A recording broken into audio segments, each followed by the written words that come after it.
Hi, I'm Hazel Mills. I'm going to see how closely I can recreate the bass synth sound from Heartbeats by The Knife using the UDO Super 8.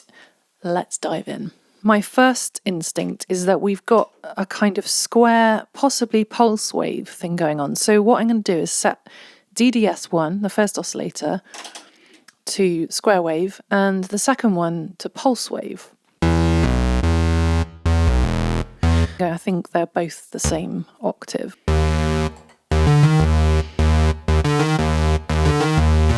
Just going to check the pulse width.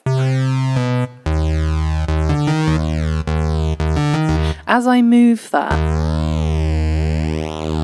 changing the pulse width, it sounds quite similar to the movement that you can hear in the sound. So it's possible that there's pulse width modulation, maybe quite slowly. At the moment we're just hearing the one oscillator, the one that's set to pulse. It doesn't sound like that there's necessarily much I need to do with the envelope because already it's quite close. Let's bring back in the slightly detune for some size.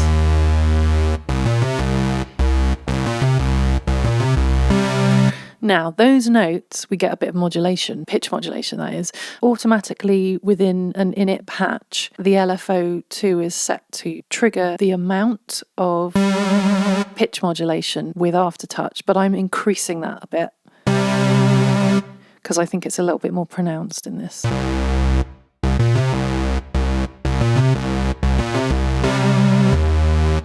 I quite like that as a sort of starting point, something to kind of put a pin in. So I'm going to save that, but I'm going to also try a slightly different approach and see which one I prefer. Now there's a technique that you can use where if you sync the oscillators so that they are forced to stay in sync with the frequency of them to stay in sync, but you change the pitch, you start getting some really interesting timbres. So I'm just going to take away that pulse width modulation to start with.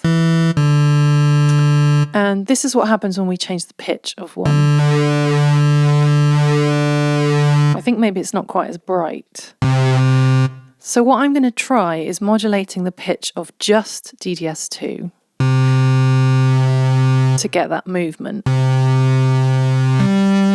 I'm also going to take it out of binaural mode so that the movement we get is quite centralized. Maybe a bit more movement. I mean, it could either be the LFO or it could be the envelope if we kind of...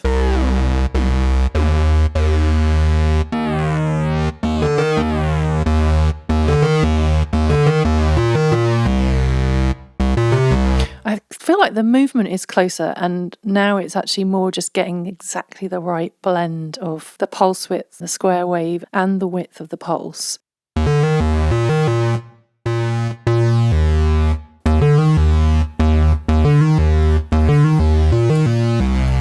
Sounds great in unison, but then you can't play that fifth interval at the end. Yeah, it's actually a lot less bright.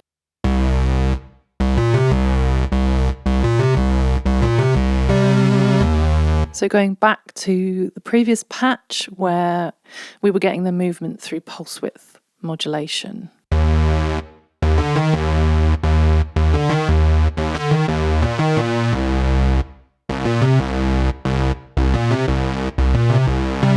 It's pretty good. I do feel the synced option might be closer. What if we combine them? Let's do that.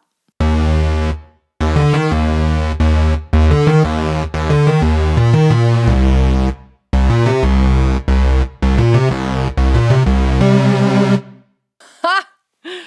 It's big. It's very big. Okay, that's probably a bit overboard, but the point is that you can, if you want to, pile on the sounds, and it's massive.